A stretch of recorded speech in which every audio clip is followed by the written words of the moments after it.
Hello and namaste, everybody. How are you doing?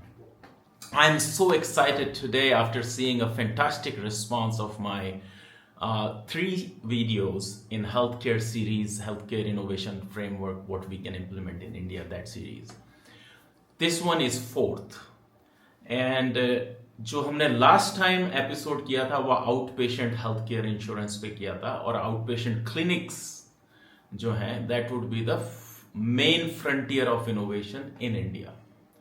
अब question ये उठता है कि जो आउट पेशेंट हेल्थ केयर है उसका इंश्योरेंस मॉडल नहीं है अभी इंडिया में।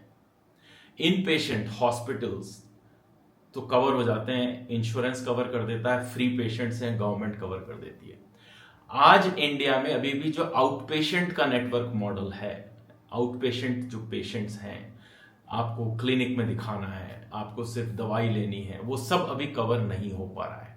और उसका बहुत बड़ा रीजन था कॉस्ट जस्टिफाई नहीं होती। और सेकंड रीजन जो था कि हमारे यहाँ पे ऐसा कोई सिस्टम नहीं है जो ये इंश्योर कर सके कि उसमें फ्रॉड नहीं हो पा रहा हो। फ्रॉड प्रिवेंशन का कोई एक मैकेनिज्म अभी इंडिया में डेवलप नहीं हुआ। तो अब हम उससे आगे की बात करते हैं कि हम क्या कर सकते हैं। तो आज मैं एक और पिलर है हेल्थ केयर इनोवेशन का, हमने ई प्रिस्क्रिप्शन की बात करी, मेडिकल रिकंसिलिएशन की बात करी, आउट पेशेंट नेटवर्क की बात करी। अब हम जो चौथा पिलर है which is very very important उसकी बात करेंगे। ध्यान से सुनना इस वीडियो को। अगर आपने ध्यान लगा के सुना तो ये जो मेरा 15 मिनट का वीडियो है ना, आपके लिए हमेशा के लिए एक फंडामेंटल इनोवेशन का लेसन और एक आइडिया बन जाएगा। आप कोई भी चीज इनोवेट करेंगे you would reference this video. तो थोड़ा सा ध्यान से सुनिए, 15 मिनट का वीडियो है। अगर आप कोई भी हेल्थ केयर ऐप बना रहे हैं तो इस पर्टिकुलर एक जो ये fourth feature pillar of health care innovation framework में आपको समझा रहा हूं, इसको थोड़ा ध्यान से सुन लीजिए। The fourth one is called, एक वर्ड होता है, इसको बोलते हैं हेल्थ केयर इंटरऑपरेबिलिटी। अमेरिका में ये करीबन 15 साल पहले लागू हुआ था, लॉन्च हुआ था या इंट्रोड्यूस हुआ था। क्योंकि मैं भी आपको पूरी हिस्ट्री नहीं बताऊंगा, लेकिन आप इसको थोड़ा सा ध्यान से सुने कि हेल्थ केयर इंटरऑपरेबिलिटी का मतलब ये नहीं होता कि जो अलग अलग सिस्टम से उनको कनेक्शन कर दिया हमने HL7 फायर या किसी की वजह से, नहीं, ये बिल्कुल नहीं होता। तो हेल्थ केयर इंटरऑपरेबिलिटी का मतलब क्या होता है पहले वो समझ लीजिए। हेल्थ केयर इंटरऑपरेबिलिटी का मतलब यह है कि एज अ हॉस्पिटल आपके पास में किसी पेशेंट का मेडिकल रिकॉर्ड्स हैं और मान लीजिए 50,000 पेशेंट्स के रिकॉर्ड्स हैं।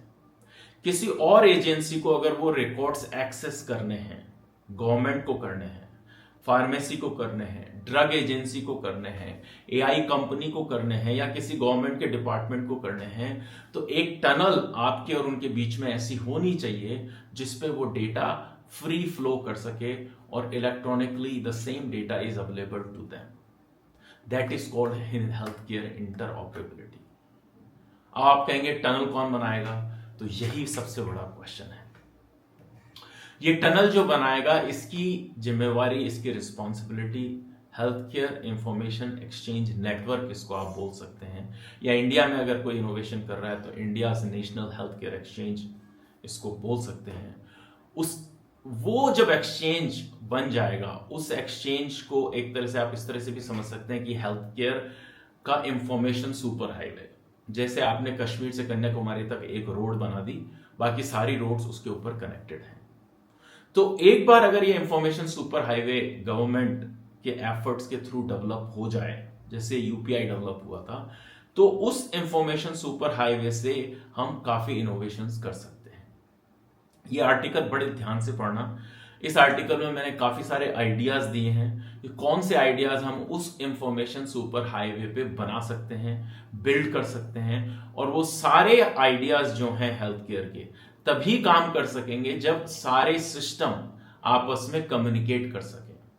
सारी पार्टी, सारे वेंडर्स, चाहे गवर्नमेंट सिस्टम हो, फार्मेसी का नेटवर्क हो, डायग्नोस्टिक क्लिनिक्स का नेटवर्क हो, आउट पेशेंट नेटवर्क हो, इन पेशेंट नेटवर्क हो, ये सारे जो नेटवर्क हैं अभी आइसोलेशन में काम करते हैं। किसी हॉस्पिटल के पास में सॉफ्टवेयर होता है तो वो सॉफ्टवेयर वहीं पे काम करता है और वहां पे भी गवर्नमेंट के लिए अलग मैकेनिज्म है। अभी मैं 2 दिन पहले एक हॉस्पिटल में था, हॉस्पिटल की सर्विसेज बहुत अच्छी थी, डॉक्टर्स बहुत बढ़िया थे, कस्टमर सर्विस बहुत अच्छी थी, लेकिन आप एक ही डेटा को, कस्टमर का आईडी, नाम, नंबर, उसके पेरेंट्स का नेम, सब कुछ, वो सारा डेटा 10 बार 10 डिपार्टमेंट 10 बार पूछ रहे हैं, और आप हाथ से लिखते जा रहे हो, फॉर्म भरते जा रहे हो, और अलग अलग ये सारे फॉर्म भरना, हाथ से लिखना, करना, ये इतना ट्रॉमेटिक हो जाता है एक्सपीरियंस कि वो पेशेंट थक जाता है।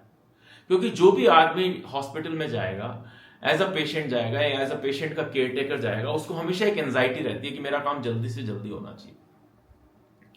वो एंजाइटी जो है, अगर किसी ने समझ ली तो समझ भी ली, लेकिन अगर उनके हाथ में नहीं है, क्योंकि उनको सर्टेन फॉर्मेलिटीज पूरी करनी है गवर्नमेंट की, तो बेस्ट सिस्टम ये होता है कि गवर्नमेंट इतनी एफिशिएंट हो, गवर्नमेंट का डेटा नेटवर्क, सर्वर्स, सॉफ्टवेयर, पूरा मैकेनिज्म इतना अच्छा हो कि वो अपनी लायबिलिटीज हॉस्पिटल के ऊपर ना डालें। अभी क्या हो रहा है, हॉस्पिटल ने अपना पैसा खर्च करके इलेक्ट्रॉनिक सिस्टम बना भी लिया, कर भी लिया, तो उसको गवर्नमेंट से कम्युनिकेट करना तो मैनुअली पड़ेगा, तो सारा पेपर वर्क तो उनको चाहिए ही चाहिए। तो ये सारी प्रॉब्लम्स अगर गवर्नमेंट का एक नेशनल हेल्थ केयर एक्सचेंज बन जाए, जिसको हेल्थ केयर इंटरऑपरेबिलिटी कहते हैं, तो वो ये प्रॉब्लम सॉल्व कर सकता है बहुत। इसका एक और इजी एग्जांपल है यूपीआई। यूपीआई बना, उन्होंने नेटवर्क बना के दिया गवर्नमेंट ने, अब उसके ऊपर फोन पे, भारत पे, ऐसे 50 फाइनेंशियल सॉल्यूशंस बन गए, उसको और लोगों ने काम में ले लिया। तो we need the similar kind of exchange for healthcare in India. तो that is the one thing. अब उसके ऊपर आपके लिए अपॉर्चुनिटीज क्या हैं, जितना भी आप काम करना चाहेंगे उसके ऊपर, चाहे आपको बिलिंग रिकंसिलिएशन करना, मेडिकल रिकंसिलिएशन करना है, इलेक्ट्रॉनिक प्रिस्क्रिप्शन करना है, डायग्नोस्टिक्स के ऑर्डर्स, डायग्नोस्टिक के पूरे नेटवर्क को कनेक्ट करना है, या हॉस्पिटल टू हॉस्पिटल कम्युनिकेशन करना है। मान लीजिए एक लंग्स का हॉस्पिटल है, एक हार्ट का हॉस्पिटल है, तो जरूरी नहीं है मेडिकल रिकॉर्ड्स के लिए वो वापस उस हॉस्पिटल में जाए, दोबारा उसके सारे डायग्नोस्टिक हों, दोबारा लैब्स हों, दोबारा जांचें हों, वो सब जो है वो करने की जरूरत नहीं पड़ेगी। हमारी cost of health care will go tremendously go down. और जब तक हमारी cost of health care down नहीं जाएगी, अभी हमारी cost of health care because of these administrative purposes बहुत ज्यादा हाई है। तो ये एक पर्टिकुलर सॉल्यूशन ऐसा है कि जिसमें एक बार को ह्यूज कॉस्ट आएगी, ह्यूज एक्सपेंस लगेगा, बट हो सकता है इसका नेक्स्ट 50 साल के लिए इंडिया में इससे बहुत फायदा होने वाला है। अगर ये चीज गवर्नमेंट ने अभी कर ली, और अभी हो सकती है क्योंकि अब सारी टेक्नोलॉजी यहां पे भी अवेलेबल है, एआई है, डिफरेंट तरह के सॉफ्टवेयर्स अवेलेबल हैं, ब्रेन है, और इंडिया का जो यूथ है, डॉक्टर्स हैं। जब यूएस में लागू हुआ था तब तो यूएस में ओल्ड एज पॉपुलेशन थी, आप सोचिए। अब इंडिया में सारी पॉपुलेशन यंग है, डॉक्टर्स यंग हैं, कॉलेजेस में चीज पढ़ाई जा सकती है, जो डॉक्टर्स कॉलेजेस से निकल रहे हैं उनको हम ये टेक्नोलॉजी पढ़ा सकते हैं। तो it would be very easy for India to adopt this. But first thing is first, सबसे पहले तो ये मैकेनिज्म डेवलप हो, हेल्थ केयर इंटरऑपरेबिलिटी का एक मैकेनिज्म डेवलप हो, फिर उसके ऊपर एंटरप्रेन्योर्स अपने इनोवेशंस बनाना चालू करें। तो अगर आपके कनेक्शंस गवर्नमेंट में हैं, मेरे पहले भी एक दो जो आर्टिकल्स मैंने लिखे हैं उसका काफ़ी पॉजिटिव इफेक्ट आया है। आज ही मैंने एक्चुअली न्यूज़पेपर में पढ़ा कि यहाँ पे ई प्रिस्क्रिप्शन, एक जो हमारा लोकल सरकारी हॉस्पिटल है उसमें ई प्रिस्क्रिप्शन वो लोग लॉन्च कर रहे हैं, अच्छी बात है। तो यही पर्पस है मेरे इन वीडियोस का कि अगर किसी तरह से हम जो वेस्ट की अच्छी इनोवेशंस हैं उसको हम इम्प्लीमेंट कर सकें हमारे खुद के तरीके से, हमें पूरी कॉपी नहीं करनी है एज इट इज, बट खुद के तरीके से हमारे यहाँ क्या रिक्वायरमेंट है उसको आइडेंटिफाई करके, तो it can add tremendous value in our health care system. So health care interoperability का आपको एक सबसे बड़ा फायदा जो मिलेगा वो मैं आपको बता देता हूं कि हमारे पास में once we have a data exchange, data accumulate होना शुरू हो जाएगा। आज अगर आप एआई पे जाके कोई चीज सर्च करते हैं, गूगल पे जाके सर्च करते हैं, लार्जली डेटा रिसर्च के लिए वेस्ट या उन कंट्रीज का आता है जहां पे कंप्यूटराइजेशन 20 साल 25 साल से है। हमारा डेटा अभी धीरे धीरे आना चालू हुआ है। इंडिया का मोस्टली डेटा जो न्यूज़पेपर, मीडिया, कटिंग्स, वो जो है वो वाला डेटा आता है। थिंक अबाउट इट, जब हमारा रियल डेटा रिसर्च के लिए हमारे जो वैज्ञानिक हैं, साइंटिस्ट हैं, जो लोग पीएचडी कर रहे हैं, उन लोगों को जब ये डेटा अवेलेबल होगा तो उसके रिजल्ट्स कितने अच्छे आएंगे। आउटपुट कितना अच्छा मिलेगा, कितना एक्यूरेट मिलेगा। और उसके लिए हमको एक robust health care data exchange की जरूरत है, और इसीलिए health care interoperability is a extremely critical feature of health care innovation framework. और बहुत इजी एग्जांपल है, पेशेंट गया, जैसे ही हॉस्पिटल में गया, उसकी आंखों को स्कैन करके उसको एंट्री मिल गई, उसको कोई आधार कार्ड दिखाने की जरूरत नहीं है, कुछ और करने की जरूरत नहीं है। उसको उसके हाथ में तुरंत बैंड डाला, बैंड को स्कैन किया, हर जगह कहीं भी उसको एंट्री मिल गई पूरे हॉस्पिटल में, चाहे वो इमरजेंसी में गया, आउट पेशेंट में गया, फार्मेसी शॉप में गया।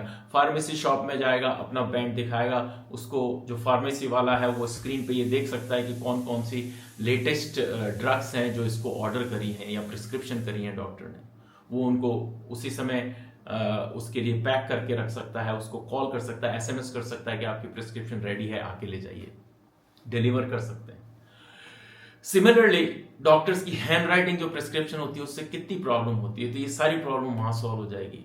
प्लस रिसर्च के लिए ये सारा डेटा अवेलेबल रहेगा इन फ्यूचर। अभी तो हैंड रिटन डेटा है, बड़ी मुश्किल होती है उसको वापस से स्कैन करना और उसको ओसीआर करना, उसके बाद डेटा में कन्वर्ट करना। They lose the validity of that data. तो सेकंड थिंग, सबसे पहले तो इंफॉर्मेशन सुपर हाईवे हो गया। Second thing which is more important is कि it would be a very trustworthy super information highway, क्योंकि पेशेंट्स की सारी इंफॉर्मेशन एक बार में जो आ जाएगी आधार से या गवर्नमेंट डेटाबेस से, वो हमेशा उसमें रहने वाली है। पेशेंट क्या दवाई ले रहा है, क्या इलाज चल रहा है, क्या क्या बीमारियां उसको हो रही हैं, वो सारा डेटा एक सुपर इंफॉर्मेशन हाईवे एक्सचेंज में इलेक्ट्रॉनिकली प्रिजर्व हो जाएगा for next 50 years, 100 years. AI can utilize that data for research purposes. Anybody can use that data to build more solutions. Entrepreneurs के लिए तो heaven हो जाएगा वो, क्योंकि entrepreneurs can build tremendous amount of, they can create innovation based on that data. So this is why it is extremely important for entrepreneurs to learn what is healthcare interoperability is, how it can help in Indian context, and this is the perfect timing for the government to implement something like this, but in a very strategic manner. Globally क्या हो रहा है, next 50 साल में क्या होगा, उसको ध्यान में रखते हुए हमें एक नया health care interoperability national health care exchange develop करना चाहिए, and it would be a haven for our entrepreneurs. I wish all of you all the best. अगर इससे रिलेटेड आपको कोई भी क्वेश्चन है, आप कुछ डेवलप कर रहे हैं, कोई इनोवेशन ऑलरेडी काम में ले रहे हैं, तो please go through all of my videos. They all are free. If you need my help, you can schedule an appointment with me using this LinkedIn or anywhere you want. There is a Calendly interface. I'm happy to help. All of these videos, wisdom videos, are free of charge. I don't charge any money for even first consult or second consult. This is for entrepreneurs. This is truly my giving back. Thank you so much. Share my videos. If it is not useful for you, probably it is useful for somebody else. So share it with those whom you feel it may be appropriate to share this wisdom. Thank you.